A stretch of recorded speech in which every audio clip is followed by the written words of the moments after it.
Ok, paz, gente. Hoje à tarde eu compartilhei um texto, algumas anotações que eu fiz aí, que chamaríamos de um estudo bíblico, mas aí o pessoal pediu para gravar um vídeo. Na verdade eu já até havia tentado gravar esse vídeo, mas ficou grande demais. Mas vamos ver o que a gente consegue fazer agora. Bom, ok. O texto que eu quero meditar com vocês é Romanos 8, 28. O texto é um texto bastante conhecido e diz o seguinte: sabemos que todas as coisas cooperam para o bem daqueles que amam a Deus, daqueles que são chamados segundo o seu propósito. Gente, alguns versículos da Bíblia são lindos, né? Eu me lembro, há uns anos atrás, 30, 35 anos, havia muitas, uma caixinha chamada caixinhas de promessa. E havia ali centenas de promessas de Deus, lindas.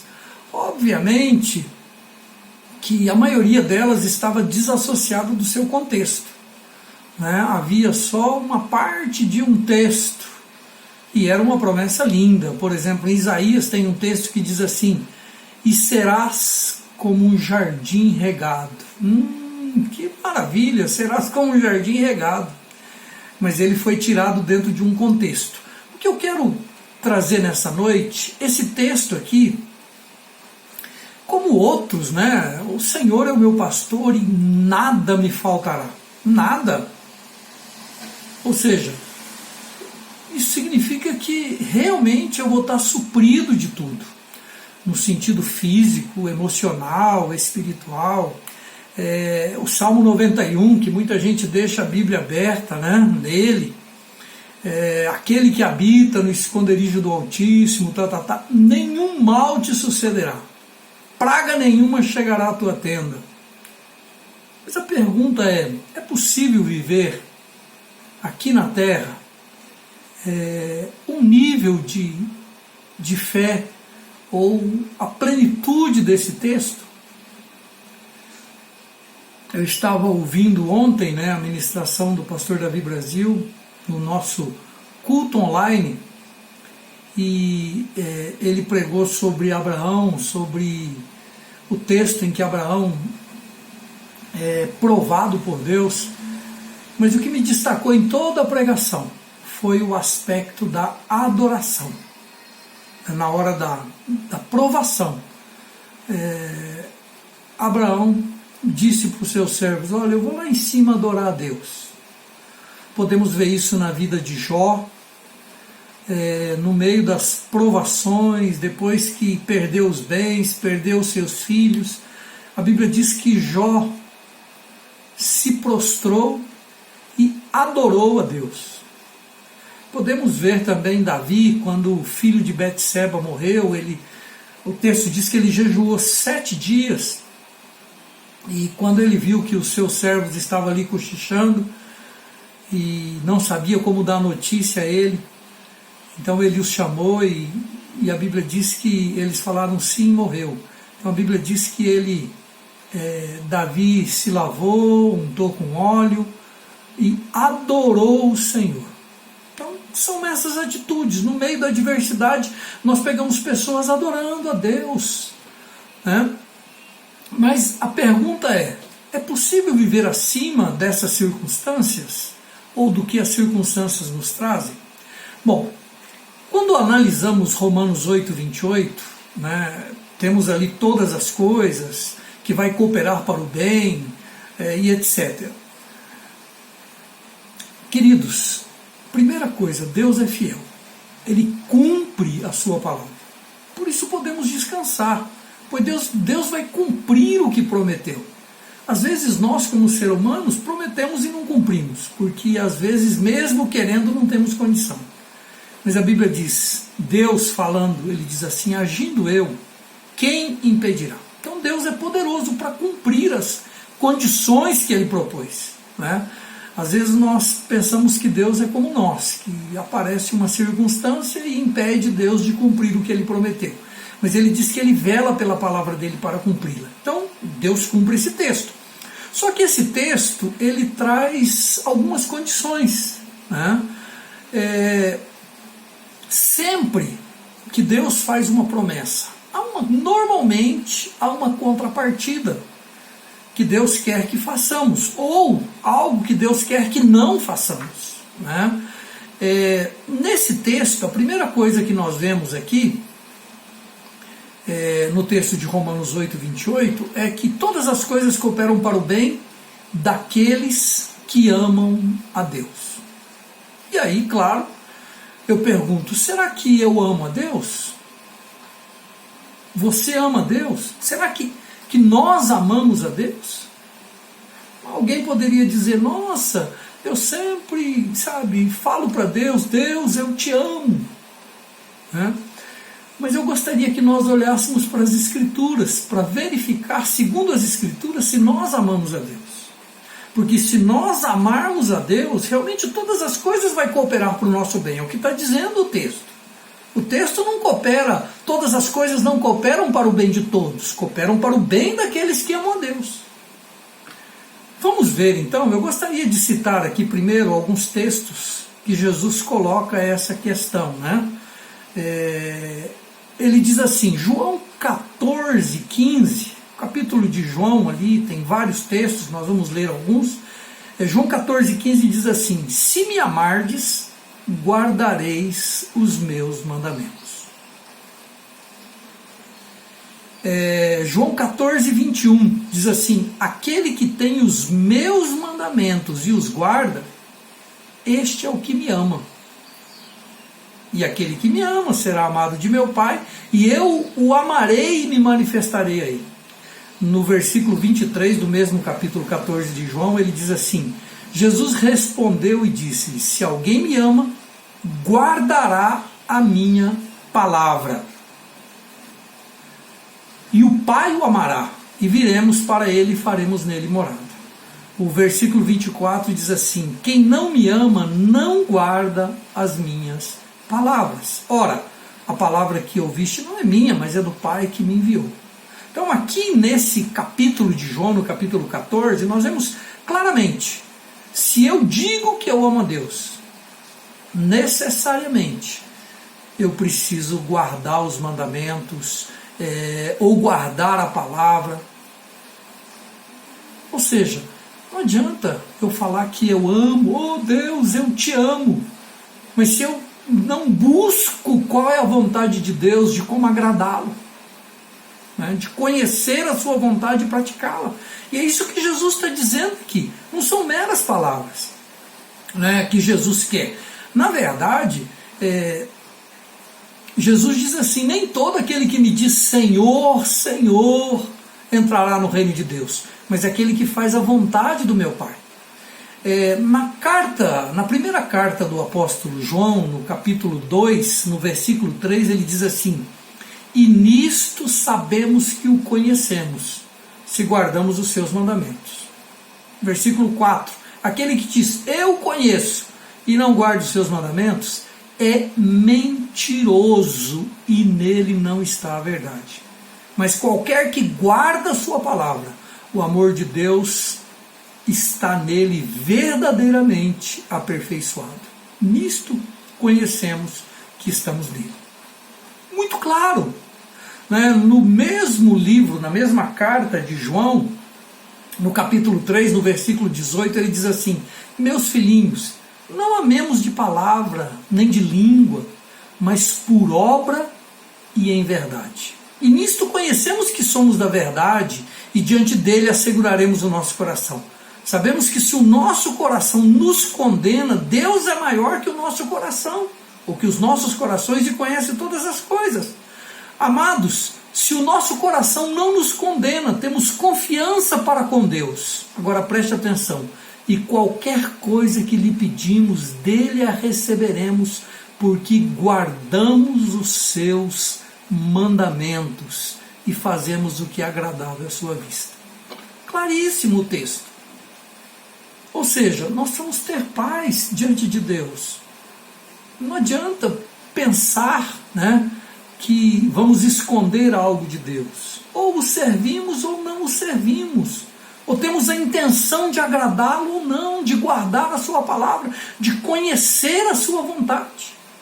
Mas Jesus falou: errais não conhecendo as Escrituras e nem o poder de Deus. Ou seja, eu sequer tenho interesse de conhecer a palavra de Deus. Ou então conheço, mas não faço questão de praticar. Há dois textos que poderiam ser mencionados aqui. Um é o de Mateus 7:24, onde fala daquele que edificou a casa sobre a rocha e a casa sobre a areia. Ou seja, a minha vida só vai estar realmente solidificada quando, a partir do momento em que eu conheço, eu pratico a palavra. E Jesus, que cita Mateus, fala Mateus 7:24, mas Tiago também tem um texto que ele fala que para nós praticarmos, para nós não sermos somente ouvintes da palavra, mas praticantes, né? Beleza. Então, isto é o que a Bíblia coloca como prova de que amamos a Deus: conhecer e guardar a sua palavra. Então, eu amo a Deus? É muito simples. Eu realmente tenho fome e sede da palavra de Deus e eu quero guardar a palavra de Deus. Quando olhamos o Salmo 119, nós vemos alguém que realmente amava a Deus. Ele dizia: guardo as tuas palavras do meu coração para não pecar contra ti. Ele dizia: lâmpada para os meus pés é a tua palavra e luz para os meus caminhos. Ele dizia: grande paz tem os que amam a tua lei, para eles não há tropeço. Ou, como poderá o jovem guardar puro o seu caminho? Observando segundo a sua palavra. São muitos versículos no Salmo 119, onde o salmista, ele diz assim: Senhor, quanto anelo a tua lei. Ele diz: a tua palavra é a minha meditação de dia e de noite. Então nós vamos ver ali o Salmo 119, alguém que realmente desejava não só conhecer. Ele diz: desvenda os meus olhos para que eu contemple as maravilhas da tua lei. Então alguém que queria o conhecimento, queria a revelação, mas também queria andar pelo caminho da palavra.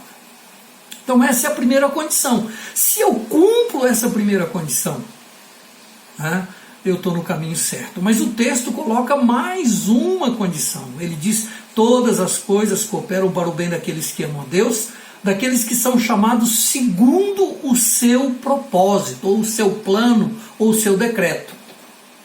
Bom, a resposta para essa segunda parte está na sequência do texto. Em Romanos 8:29 diz assim: porque os que dantes conheceu, também os predestinou para serem conforme a imagem do seu Filho, a fim de que ele seja o primogênito entre muitos irmãos. Preste atenção: o propósito de Deus, ao enviar o seu Filho, é ter uma família de filhos iguais a Jesus.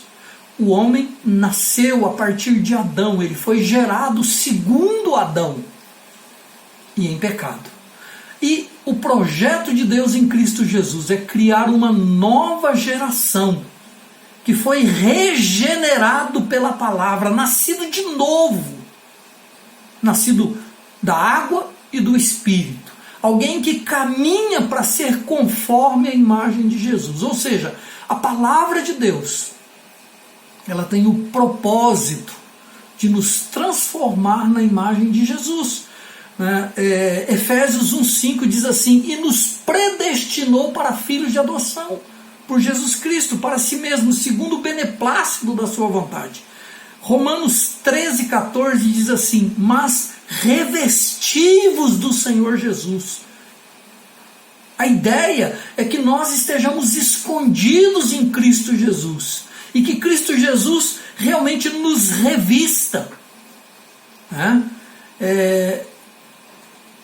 1 Coríntios 15:49 diz assim: e assim como trouxemos a imagem do terreno, quando nascemos, a imagem de Adão, assim traremos também a imagem do celestial, aquele que veio do céu. 2 Coríntios 3,18 diz: mas todos nós, com cara descoberta, refletindo como um espelho a glória do Senhor, somos transformados de glória em glória, na mesma imagem, como pelo Espírito do Senhor. Ou seja, o propósito de Deus pela palavra é nos tornar parecido com o seu próprio caráter. Justiça, santidade, os frutos do Espírito, gozo, paz, alegria, temperança, domínio próprio e etc. Efésios 1,14 diz assim: como também nos elegeu nele antes da fundação do mundo, para que fôssemos santos e irrepreensíveis diante dele em amor, em caridade. E Efésios 4,24 diz assim: e vos revistais do novo homem, que segundo Deus é criado em verdadeira justiça e santidade. Ou seja, queridos, eu devo me render. Na verdade, ninguém tem força por si só. Não há autossuficiência em ninguém para se tornar parecido com o caráter de Deus. E é por isso que Jesus morreu na cruz, para nos perdoar os pecados. Por isso que ele enviou o seu Espírito para forjar em nós um novo homem que é guiado pela vontade de Deus, pela palavra, um homem que abre mão do seu próprio ego, do seu sonho, para agradar o coração de Deus, chamado segundo o seu propósito. Bom, daí, se amamos Deus, ou seja, se realmente guardamos a sua palavra, se nos aplicamos a isso, em conhecer e guardar a palavra, e entendemos que o propósito de Deus é que nós caminhemos sendo forjado pela palavra e pelo Espírito para sermos conforme a imagem do seu Filho. Obviamente, a plenitude disso vai acontecer após o arrebatamento. Lá nós seremos tal como ele é, diz a palavra. Mas, queridos, nós não somos perfeitos. Não seremos aqui. Paulo disse, quando ele fala sobre isso em Filipenses, ele fala, não que eu já tenha alcançado ou tenha recebido. Pois ele diz, eu prossigo para o alvo, para a soberana vocação de Deus em Cristo Jesus. Mas olha, eu quero só salientar algo que é interessante. O Salmo 32:2, ele diz assim: bem-aventurado o homem a quem o Senhor não atribui iniquidade, e em cujo coração não há dolo. O que é dolo? Dolo é a intenção. Essa palavra nós conhecemos aí, quando alguém comete um homicídio doloso ou culposo. Doloso é quando há um planejar do mal no coração. Culposo é quando aconteceu um acidente. O que o texto está dizendo é que no nosso coração não pode haver a intenção de pecar contra Deus. Nós precisamos sondar o nosso coração. E o salmista falava, Senhor, me sonda e me conhece. Ou seja, vê se há em mim algum mal, algum plano mal aqui, me esclarece. E eu então vou rejeitar isso. 1 Pedro 2:1 diz assim, despojando-vos, portanto, de toda maldade e dolo, de hipocrisias e inveja e toda sorte de maledicência. Salmos 73:1 diz assim, com efeito, Deus é bom para com Israel, para com os limpos de coração. Queridos, precisamos pedir para Deus sondar o nosso coração. Tirar toda a intenção. Obviamente que vamos pecar pelo caminho. Mas vamos nos purificar, não vamos permanecer nas trevas. Vamos caminhar na presença do Senhor. Então, queridos, se amarmos o Senhor,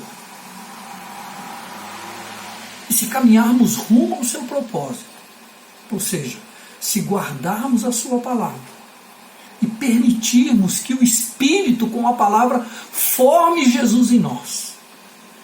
Então, nesse processo